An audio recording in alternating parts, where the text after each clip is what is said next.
आदाब नाजरीन, आप देख रहे हैं INN न्यूज़। मैं हूं शौकत अली सूफी। आइए नज़र डालते हैं दिन भर की कुछ अहम खबरों पर। तेलंगाना असेंबली के बजट इजलास में वजीर फिनांस हरीश राव ने इस बात का ऐलान किया है कि साबिक अरकान असेंबली के वजीफे में 50,000 रुपये से इजाफा करते हुए 70,000 रुपये करने का वजीर आला के चंद्रशेखर राव ने फैसला किया। हरीश राव ने बताया कि इसके अलावा हुकूमत ने इस बात का भी फैसला किया है कि मौजूदा अरकान असेंबली के साथ साथ साबिक अरकान असेंबली के इलाज के लिए 10 लाख रुपये फराहम किए जाएंगे। उन्होंने बताया कि खासकर साबिक अरकान असेंबली को अपने इलाज के लिए रकम हासिल करने के लिए CMO ऑफिस और दीगर ऑफिस के चक्कर लगाने पड़ते रहे थे। इसको देखते हुए वजीर आला के चंद्रशेखर राव ने इलाज की रकम में इजाफा करने का फैसला किया। वजीर फिनांस हरीश राव के ऐलान का ऐवान में अरकान असेंबली ने बेंचेस थपथपाते हुए खैरमकदम किया। మాజీ శాసనసభ్యులకు సంబంధించి వారు హెల్త్ కోసం వివిధ సందర్భాల్లో వారు ఈ హాస్పిటల్స్కి వెళ్ళినప్పుడు ఇబ్బంది పడతా ఉన్నారు. అయితే దానికి శాసనసభ్యులు మరి వారి యొక్క స్పౌస్కు 10 లక్షల రూపాయల వరకు హెల్త్ పరంగా ఆరోగ్యపరంగా ఇబ్బంది లేకుండా ఉండే విధంగా మరి వారికి సహాయ సహకారాలు అందించే ఉద్దేశంతో ఈ యొక్క బిల్లో మనం అమెండ్మెంట్ తెచ్చుకోవడం జరుగుతూ ఉంది. అంటే ఇంతకుముందు కూడా ఇస్తున్నాం అధ్యక్ష, కాకపోతే 1,00,000 రూపాయల వరకు మాత్రం మనం నేరుగా ఇస్తూ తర్వాత ఏం జరిగేదంటే మళ్ళీ గవర్నమెంట్ పర్మిషన్ కోసం రాయడము, అది ప్రభుత్వానికి ఇటు ఆరోగ్య శాఖకు అటు ఆర్థిక శాఖకు తిరిగి ముఖ్యమంత్రి గారి దగ్గరికి కూడా వెళ్తూ ఉండేది. సో దానివల్ల ఏం జరిగిందంటే అధ్యక్ష, సమయం పాపం మాజీ శాసనసభ్యులు కూడా వాళ్ళు కార్యాలయాల చుట్టూ తిరగాల్సినటువంటి పరిస్థితి వస్తూ ఉంది. వారి యొక్క సమయం ఆదా కావాలి, సకాలంలో వారికి వైద్యం అందాలనేటువంటి ఉద్దేశంతో గౌరవ ముఖ్యమంత్రి గారు ఈ నిర్ణయం తీసుకున్నారు అధ్యక్ష. శాసనసభ్యులతో పాటు మాజీ శాసనసభ్యులకు, మాజీ శాసనసభ్యుల స్పౌస్ వారి సతీమణి గారు కానీ వారి భర్త గారికి కూడా ఈ యొక్క ఫెసిలిటీని ఎక్స్టెండ్ చేయాలని చెప్పి ప్రభుత్వం భావిస్తూ ఉంది అధ్యక్ష. మరి సభ్యులందరూ కూడా అంగీకరించాలని చెప్పి ఈ సందర్భంగా మీ ద్వారా గౌరవ సభ్యులందరికీ కూడా కోరుతా ఉన్నాం అధ్యక్ష. అట్లనే సభ్యులకు సంబంధించినటువంటి పెన్షన్ కూడా మరి మాజీ శాసనసభ్యులందరూ కూడా ఈ మధ్యనే ముఖ్యమంత్రి గారిని వచ్చి కలిశారు అధ్యక్ష. ఇక్కడ చిన్న ఉదాహరణ కూడా చెప్పాలి అధ్యక్ష. మా జిల్లా ఉమ్మడి మెదక్ జిల్లా జహీరాబాద్ శాసనసభ్యులు బాగన్న గారు ఈ మధ్యలో చనిపోవడం జరిగింది అధ్యక్ష. వారు నిమ్స్ ఆసుపత్రిలో చికిత్స పొందుతూ చనిపోయినప్పుడు హాస్పిటల్లో బిల్లు ఇంకో 2,50,000 రూపాయలు కట్టవలసి ఉంటుండే. మనకి ఇనీషియల్గా పర్మిషన్ 1,00,000 రూపాయల వరకే ఉంది, మిగతాది మళ్ళీ ప్రభుత్వానికి వచ్చి అది శాంక్షన్ అయ్యి కట్టాల్సినటువంటి పరిస్థితి. అంటే ఎంత దయనీయమైనటువంటి పరిస్థితి అంటే ఆ గౌరవ మాజీ శాసనసభ్యులు వారు చనిపోయినప్పుడు కనీసం వారి హాస్పిటల్। असेंबली के बजट इजलास में वजीर सेहत इटाला राजेंद्र ने TRS रुकन असेंबली वेंकट रमना और दीगर के पूछे गए सवाल का जवाब देते हुए बताया कि तेलंगाना डायग्नोस्टिक स्कीम का आगाज़ करते हुए हैदराबाद और सिद्दीपेट में मुफ्त मुआयने के मराकज़ कायम किए गए हैं, जहां CT scan, x-ray, SC, GMRI और शुगर ब्लड और ब्लड प्रेशर और दीगर मुआयनों की सहूलत फराहम की गई हैं। उन्होंने बताया कि बहुत जल्द डायग्नोस्टिक सेंटर की तौसी रियासत के तमाम अजला तक दी जाएगी। उन्होंने बताया कि नारायणगुड़ा ब्लड बैंक के पास कायम तेलंगाना डायग्नोस्टिक सेंटर को हैदराबाद के 300 मराकज़ से मजबूत करते हुए मुख्तलिफ मुआयनों के नमूने वसूल करते हुए अंदरून 24 घंटे रिपोर्ट दी जा रही हैं। उन्होंने बताया कि हैदराबाद में फ़ी घंटा 200 अफराद के टेस्ट किए जा रहे हैं। कबल अजी रुकन असेंबली वेंकटरमना ने भोपालपल्ली में 104 सर्विस में इजाफा करने और भोपालपल्ली में डायग्नोस्टिक सेंटर कायम करने का मुतालबा किया था। ఇవాళ దాన్ని దృష్టిలో పెట్టుకొని 60 రకాల టెస్టులకి శ్రీకారం చుట్టాం అధ్యక్ష. నారాయణగూడలో ఉన్నటువంటి బ్లడ్ బ్యాంకులో ఒక 10-12 కోట్ల రూపాయలతో అధునాతనమైనటువంటి ల్యాబ్ ఏర్పాటు చేసి మైక్రోబయాలజిస్టులు కావచ్చు, పెథాలజిస్టులు కావచ్చు, ల్యాబ్ టెక్నీషియన్స్ కావచ్చు బ్రహ్మాండంగా పెట్టుకొని ఈ హైదరాబాద్లో ఉన్నటువంటి 325 కేంద్రాలలో ఈ కలెక్షన్ చేస్తాం అధ్యక్ష. బస్తీ దవాఖానాలు కావచ్చు, అర్బన్ PHCలు కావచ్చు, ఇలాంటి 327 సెంటర్లలో ప్రతి నిత్యం కలెక్షన్ చేసుకొని అక్కడ కలెక్షన్ చేయబడినటువంటి ఆ వ్యక్తి ఎవరైతే ఉన్నారో ఒక 9 జోన్లు ఉంటాయి అధ్యక్ష. అంటే ఒక 10 కిలోమీటర్ల రేడియస్లో 15 కిలోమీటర్ల రేడియస్లో వాళ్ళకు ఒక సెంటర్ ఉంటే ఇవన్నీ కూడా బార్కోడ్ వేసి అక్కడ చేరుతాయి అధ్యక్ష. అక్కడి నుంచి వెళ్ళి స్పెషల్గా మనం కాంట్రాక్ట్ చేసుకున్నటువంటి వెహికల్స్లో నారాయణ కూడా చేరుతాయి అధ్యక్ష. అక్కడ ఈ టెస్టులన్నీ కూడా చేయబడి నేరుగా పేషెంట్కి తర్వాత నేరుగా ఆ సెంటర్కి ఆన్లైన్లోనే రిపోర్ట్ వచ్చేటువంటి గొప్ప స్కీమ్ అధ్యక్ష. దీంట్లో పేషెంట్కి ₹1 ఖర్చు అయ్యేటువంటి ఆస్కారం లేదు అధ్యక్ష. దీంట్లో 60 టెస్టులలో చాలా ఇంపార్టెంట్ టెస్టులు ఏంటి అధ్యక్ష, సిబిపి లాంటి కానీ బ్లడ్ షుగర్ లాంటి కానీ ఇలాంటివన్నీ కూడా దాదాపుగా రోజుకు ఒక 5,000 మంది శాంపిల్స్ ఇక్కడ మనం చేస్తా ఉన్నాం అధ్యక్ష. గంటకు 2,000 టెస్టులు చేయగలిగే కెపాసిటీ ఉన్న ల్యాబ్ అధ్యక్ష. ఈ ఫలిత तेलंगाना असेंबली के बजट इजलास में वजीर तालीम सबिता इंदिरा रेड्डी ने टीआरएस अरकान के पूछे गए सवाल का जवाब देते हुए बताया कि रियासत भर में 120 सरकारी डिग्री कॉलेजेस कायम हैं और वजीर आला के चंद्रशेखर राव ने तमाम 120 डिग्री कॉलेजेस इमारतों की तामीर के लिए मंसूबा तैयार किया है। इस सिलसिले में 21 कॉलेजेस के तामीरी काम जारी हैं। उन्होंने बताया कि हर डिग्री कॉलेज में बुनियादी सहूलत के अलावा लाइब्रेरी और लैब की सहूलत मौजूद है। उन्होंने शादनगर रुकन असेंबली को तयखुन दिया कि बहुत जल्द शादनगर का दौरा करते हुए कॉलेज का मुआयना करेंगी। శాంక్షన్ ఇవ్వడం జరిగింది అధ్యక్ష. దాదాపుగా 123 కాలేజీలలో 106 కాలేజీలకు సొంత బిల్డింగ్లు ఉన్నాయి అధ్యక్ష. 33 బిల్డింగ్లకి 78 కోట్ల రూపాయలు 2016-18లో కూడా భవనాలకు మంజూరు ఇవ్వడం జరిగింది అధ్యక్ష. దీంట్లో ఒక 21 పూర్తయిన అధ్యక్ష, 12 ఏమో వివిధ దశల్లో ఉన్నాయి అధ్యక్ష. గౌరవ ఎమ్మెల్యే గారు చెప్పినట్టు షాద్నగర్ది వర్క్ పెండింగ్ ఉంది అధ్యక్ష. లాస్ట్ ఇయర్ అయితే ఎక్కడ కూడా వర్క్ చేయలేకపోయినాం అధ్యక్ష.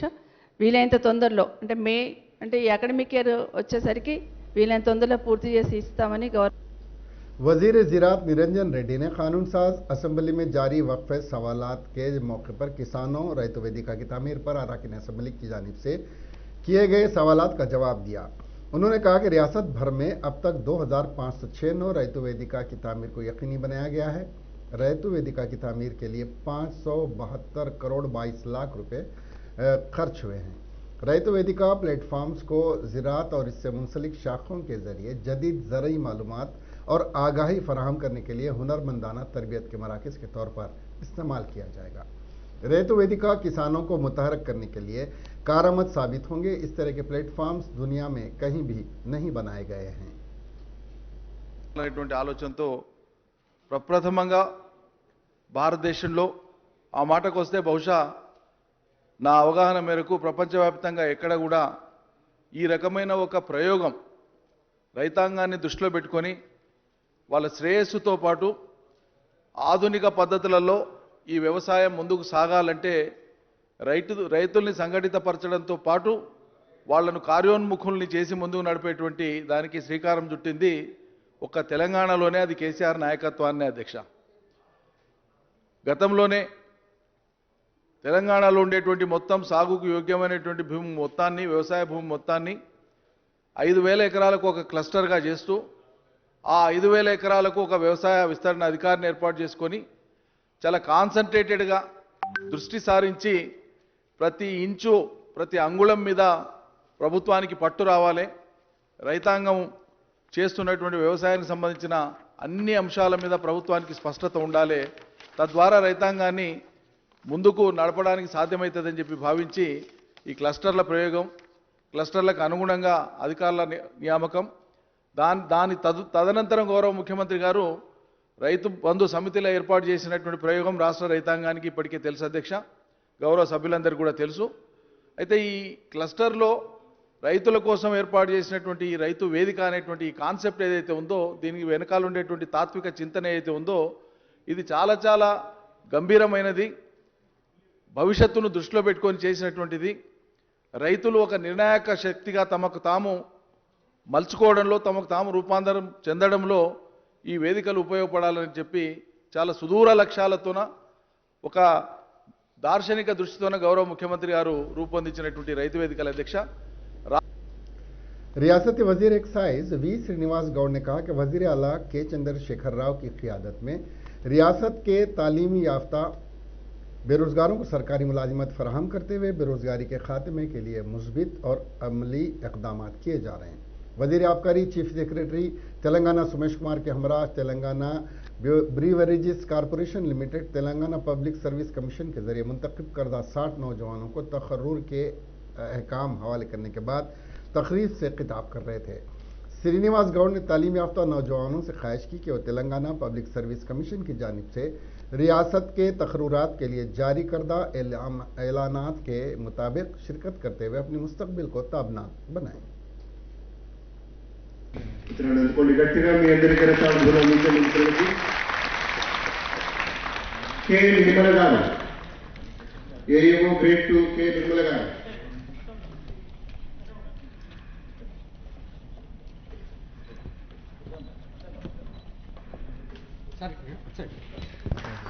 వంటేటి మమత గారు కేసీఆర్ గారు ఆవిష్కరిస్తుంది కనుక ఈరోజు భారతదేశంలోనే అత్యధికంగా కల్టివేషన్ చేసేది ఈరోజు తెలంగాణ రాష్ట్రమే. ఎప్పుడు పంజాబ్ హర్యానా ఉండేది. ఇంకా భవిష్యత్తులో అనేక కొత్త నూతన వ్యవసాయ విధానాలతో తెలంగాణ రాష్ట్రం ధనిక రాష్ట్రంగా మారుతుంది. ఈరోజు చాలా మంది అనుకుంటారు ఇన్ని కోట్ల రెవెన్యూ ఎట్లా వస్తుందని చెప్పి నా అసెంబ్లీ కూడా చాలా మంది అడగడం జరిగింది. నేను చెప్పాను, గతంలో కర్ణాటక నుంచి మహారాష్ట్ర నుంచి అక్రమ మద్యం వచ్చేది, ఫారెన్ లిక్కర్ అని చెప్పి లేబుల్ పెట్టి డూప్లికేట్ మద్యం అమ్మేది, రకరకాలు జరిగేది. ఇవన్నీ మా సిబ్బంది, మా డిపార్ట్మెంట్, ఎక్సైజ్ డిపార్ట్మెంట్ ప్రతిష్టంగా పనిచేస్తున్నందుకు అవన్నీ పోయినాయి. पंचायत राज और देही तरक्की के वजीर एरब अली दयाकर राव ने अराकाइन असेंबली के सवालों का जवाब देते हुए कहा कि मिशन भागीरथा स्कीम के तहत रियासत के 24,543 देहातों को पीने का पानी फराहम किया जा रहा है। उन्होंने वाज़ेह किया कि इस स्कीम के तहत जिला कोत्तागुडेम तक भी पानी की फराहमी को यकीनी बनाया गया है। छत्तीसगढ़ से नकल मकानी करने वाले कबायलियों को भी पानी फराहम किया जा रहा है। उन्होंने कहा कि कुल 74 कबायली मज़ाफ़ाती देहात में मिशन भागीरथा की सरबराही जारी है। वजीर ने कहा कि चंद मुकामात पर जारी कौमी शाहराहों के कामों की वजह से मिशन भागीरथा के कामों में ताख़ीर हो रही है। मिशन भागीरथा से छोटे देहातों में भी पानी सरबराह किया जा रहा है। जिन इलाकों में बरखी नहीं है वहाँ शमसी तवानाई के जरिए पानी की सरबराही को यकीनी बनाया गया है। पानी के मसले के एक सुई का मुतालबा करते हुए अवाम खाली घड़ों के साथ मुजाहरा करते हुए अब नजर नहीं आते, क्योंकि मिशन भागीरथा से उनके मसाइल की एक सुई हो गई है। మార్చ్ ఎండింగ్ వరకు చేయాలని కూడా మేము టార్గెట్ పెట్టాం. తప్పకుండా పూర్తి చేస్తాం. నేను ఒక్కటే మీ అందరికి కూడా తెలియజేసేది ఏంటంటే, చిన్న ఆవాస గ్రామాలకు కూడా నీళ్ళు ఇస్తున్నాం. గిరిజన గూడాలకు కానీ ఆదివాసులు ఉన్న చిన్న 10 ఇండ్లకు కూడా, కొన్ని దిక్కుల్లో అయితే కొత్తగూడెం మండలంలో 2 గ్రామాలు ఉన్న 5 కిలోమీటర్లు 8 కిలోమీటర్లు కూడా తీసుకుపోయి నీళ్ళు ఇవ్వడం జరుగుతున్నది. ఇవన్నీ కూడా నేను ఎమ్మెల్యే चीफ मिनिस्टर के चंद्रशेखर राव ने यकीन दहानी करवाई थी कि काबीना और मुख्तलिफ महकमे जात के अहदेदारों के हमरा रियासत के कबायलियों की अराजियात का इलाकाई सतह पर दौरा करते हुए जायजा लेंगे और अहदेदारों को हिदायत दी कि उस वक्त तक कबायली किसानों को परेशान न करें। ताहम चंद अहदेदारों की जानिब से मदाखिलत की जा रही। वजीर कबायली बहबूद सत्यवती राठौर ने असम्बली इजलास में वक्फे सवालात के मौके पर कबायली काश्तकारों की अराजी के मामलात पर अरकान असम्बली की जानिब से किए गए सवालात का जवाब दिया। उन्होंने कहा कि चीफ मिनिस्टर के चंद्रशेखर राव जल्द ही कबायली किसानों की अराजी के मसले के सिलसिले में एक जामे हल तलाश करते हुए मसले की एक सुई को यकीनी बनाएंगे। उन्होंने कहा कि रियासत में ROFR एक्ट के तहत साल 2008 से 54,774 अहल दावेदारों को पट्टाजात तकसीम किए गए। इस एक्ट के निफाज के बाद से 63,580 एकड़ रकबे के हवाले से दावा किया गए हैं। 1000 जिसमें इलाकाई सतह जांच करवाते हुए तमाम अहले अफराद को अराजियात के पट्टाजात हवाले किए गए। हर कबायली आबादकारी के लिए 3 फेज़ बरखी की फराहमी करने के लिए 220 करोड़ रुपए मुख्तस किए गए हैं और इस पर अमल आवरी जारी है। उन्होंने कहा कि गिरी विकासम स्कीम के तहत गैर ज़रई ज़मीनों को काबिल काश्त अराजी में तब्दील करने के लिए ज़रई औजार और माली मदद फराहम कर रहे हैं। 81 minister for scheduled tribe welfare. ధన్యవాదాలు అధ్యక్ష ఏ ప్రశ్నకు సమాధానం ROFR చట్టం కింద 2008 నుండి 3,03,970 ఎకరాలకు వర్తింపజేస్తూ అర్హులైన హక్కుదారులకు 94,774 ROFR పట్టాలను అందియడమైంది అధ్యక్ష. బి ప్రశ్నకు సమాధానం అధ్యక్ష ఆర్ఓఎఫ్ఆర్ చట్టం చేసినప్పటి నుండి कांग्रेस के रुकन असम्बली मुल्क सीता अक्का ने हुकूमत पर इल्ज़ाम आयद किया कि वो रियासत में अवाम की फलाह व बहबूद पर इकदाम करने से कासिर है। ख़वातीन महफूज नहीं है, पुलिस की सरकर्दगी में गुंडागर्दी उरूज पर है। इन मसाइल पर असम्बली में बात करने के लिए कांग्रेस पार्टी को मौका नहीं दिया जा रहा है। अवाम ने अपने मसाइल के हल के लिए हमें मुंतखब किया, लेकिन बरसर इख्तिदार टीआरएस पार्टी हमें मसाइल ऐवान में पेश करने से रोक रही है। कांग्रेस पार्टी बरसर इख्तिदार जमात के धमकाने से डरने वाली नहीं है। अगर ऐवान में मौका नहीं दिया जाए तो अवाम के दरमियान मसाइल को लेकर जाएंगे और हुकूमत के खिलाफ शऊर बेदार करेंगे।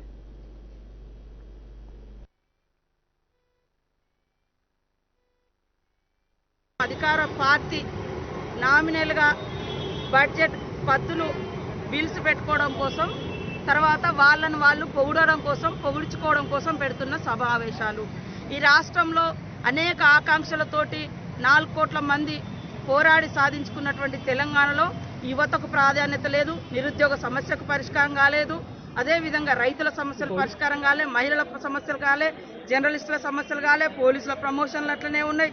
ప్రతి ఒక్కరి సమస్య సకల సమస్యలు ఉన్నాయి.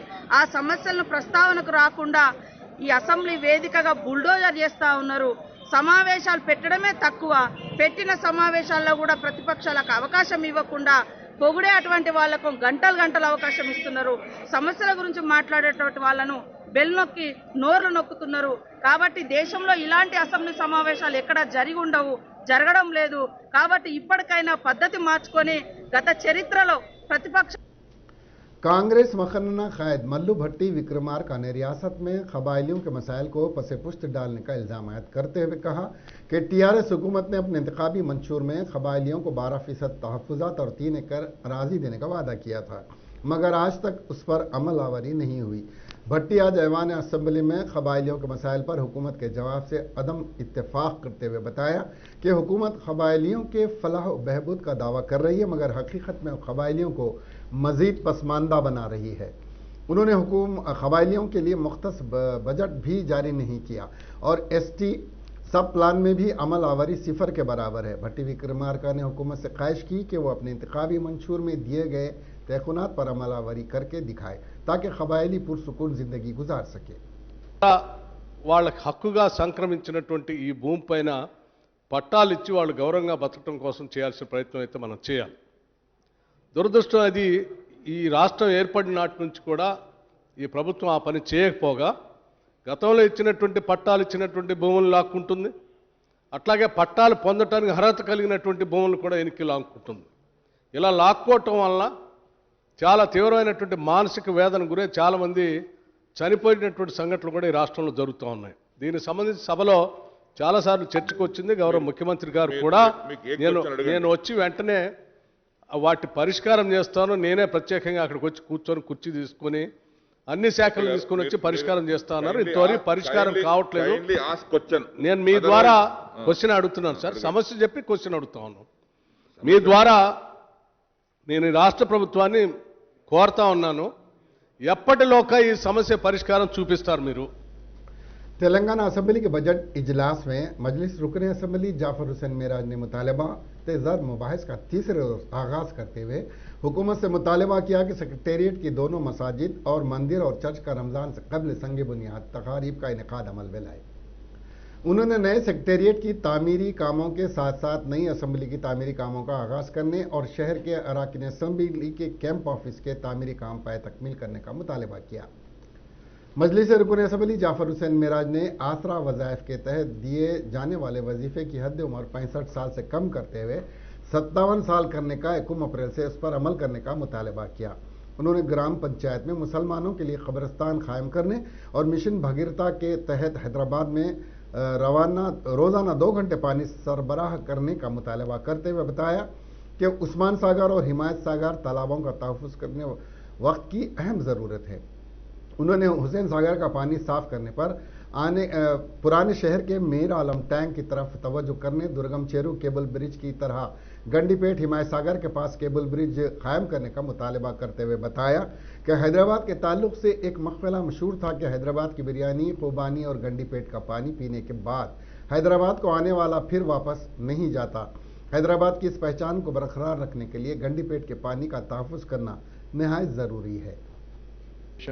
Administration of justice, general administration, labour and employment and fiscal administration and planning, ये डिमांड्स के ऊपर सर मैं बात करना चाह रहा हूँ। सबसे पहले मैं पंचायत राज के ऊपर मैं ये बात करना चाह रहा हूँ कि पंचायत राज के अंदर जो आसरा पेंशन आता है सर, आसरा पेंशन के साथ साथ women self help, DWA, CRA groups, Srinidhi और and other state and central schemes आते हैं सर। तो 2021-22 के अंदर सर गवर्नमेंट जो बजट रखी है 11,728 करोड़ और जो नंबर ऑफ बेनिफिशियरीज है सर 39.36 लाख को ये पेंशन मिल रहा है सर।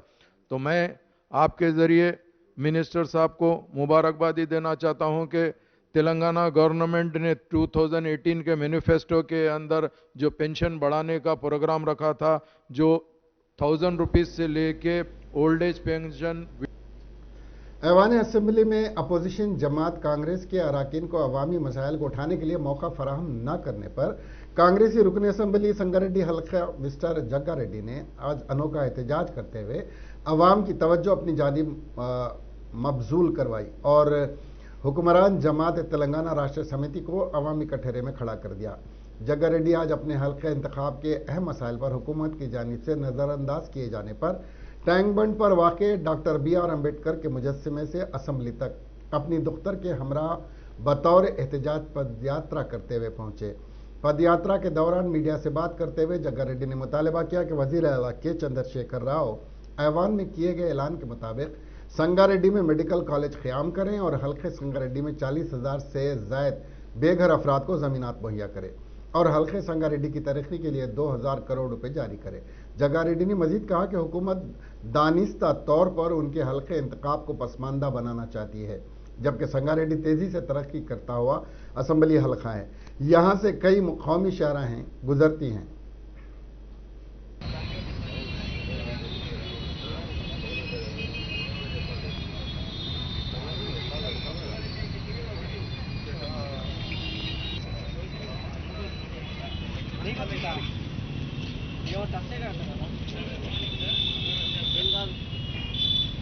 का मौका नहीं मिल रहा। अभी 2018 से इलेक्शन हो गया, MLA बने 2 साल बन गए, गवर्नमेंट आके भी 3 डिमांड संगारेड्डी का है। पहला डिमांड संगारेड्डी का मेडिकल कॉलेज 1000 करोड़ सैंक्शन। दूसरा डिमांड है 40,000 लोगों को, गरीब लोगों को टिकाने के लिए फ्लैट 100 गज का फ्लैट देना। तीसरा डिमांड है ये जो संगारेड्डी के आम पब्लिक के लिए डेवलपमेंट के लिए 2000 करोड़ में पूछा था। ये खाली लेटर लिखना, मीडिया में बात करना, असेंबली में पहला मौका था, मगर अभी वो बात करने को भी नहीं। हुकूमत ने इस साल बजट में वक्फ बोर्ड को 23 करोड़ रुपए मुख्तस किए हैं और वक्फ बोर्ड इस वक्त आइम्मा व मुअज़्ज़िनीन को मुआवजे के तौर पर 70 करोड़ रुपए गुज़िश्ता 4 माह के बकायाजात के तौर पर अदा कर रहा है। बकाया 2 माह के बकायाजात रमज़ान के आगाज़ से कबल अदा करने की कोशिश की जाएगी। मीडिया से बात करते हुए सदर नशीन वक्फ बोर्ड मोहम्मद सलीम ने कहा कि तमाम जिला कलेक्टर को हिदायत दी गई है कि किसी भी वक्फ जायदाद को रजिस्टर न करें। जो वक्फ बोर्ड के थ्रू जाता और 4 महीने का हदिया दिया गया। अभी 2 महीने का ड्यू है, तो 2 महीने का भी जो है ना इंशाल्लाह कुछ टाइम में वो भी डाल देंगे। 2 महीने का भी रमजान तक अल्लाह चाहे तो कोशिश करके वो भी जो है हम लोग देने का काम KCR साहब की तरफ से वो भी हदिया पहुंच जाएगा इमाम मौज़ानों को। फिलहाल तो 4 महीने का कल की डेट में चलेगा है और अल्लाह के करम से वो जो 2 महीने का बैलेंस है इमाम मौज़ानों का वो भी चले जाएगा।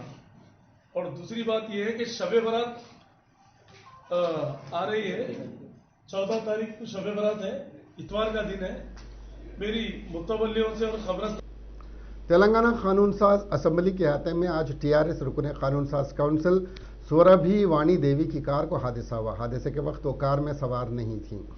हादसे में कार के सामने हिस्से को नुकसान पहुंचा। मालूम हुआ कि रुकन कानून साज काउंसिल को ऐवान के पास छोड़ने के बाद कार पार्क करने के लिए ले जाने के दौरान यह हादसा असम्बली गेट नंबर 8 के पास पेश आया। गाड़ी गनमैन चला रहा था। कमिश्नर पुलिस अंजनी कुमार ने गाड़ी चलाने पर रुकने कानून साज काउंसिल के पीएसओ को मुअत्तल कर दिया है।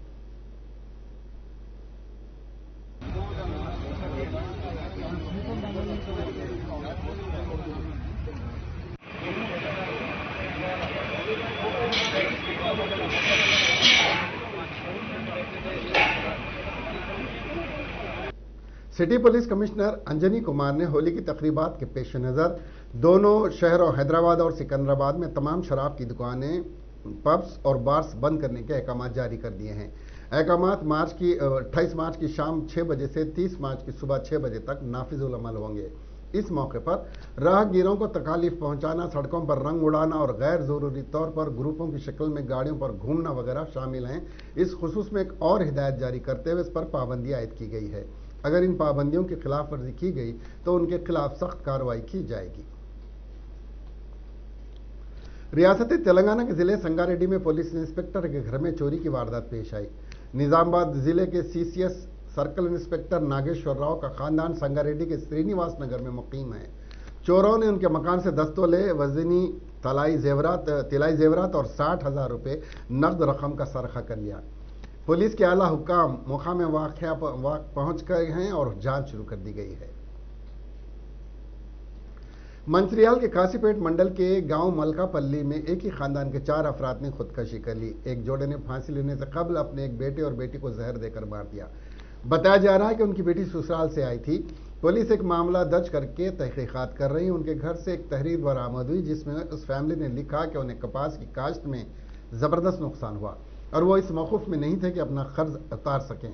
गांव वालों के मुताबिक उन्होंने अपने कर्जदारों से वादा किया था कि वह आज 25 मार्च को उनकी रकम वापस कर देंगे। ताहम उनका खानदान आज खुदकशी कर चुका। पुलिस ने पोस्टमार्टम के लिए लाशों को सरकारी दवाखाना मुंतकिल कर दिया है। सेल फोन पर घंटों बातचीत करने पर मां की डांट डपट से मायूस होकर एक फार्मेसी की तालिबा ने खुदकशी कर ली। यह अफसोसनाक वाकया तेलंगाना के रंगारेड्डी जिले में पेश आया।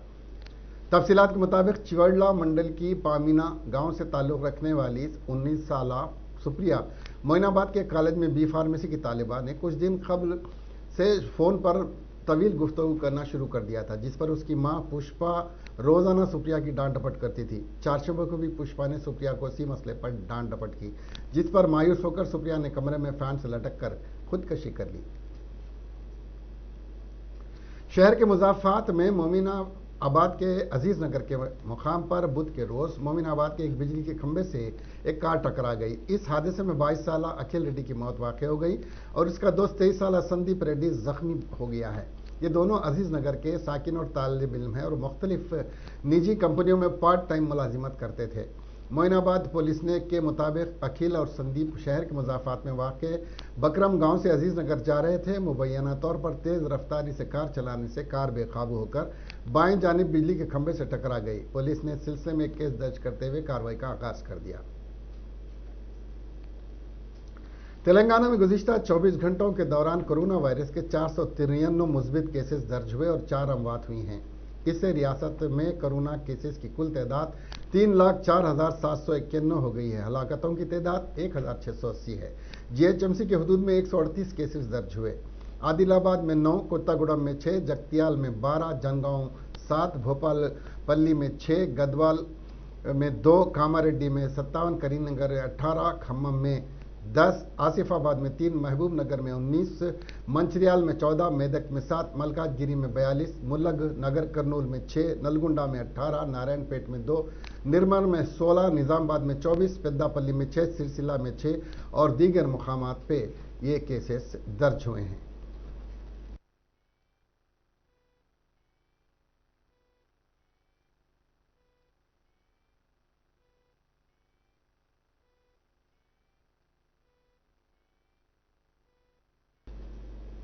इसके साथ ही ये खबरें यहीं पर ख़त्म हुई। अब हमें दीजिए इजाज़त और देखते रहिए INN चैनल। खुदा हाफिज़।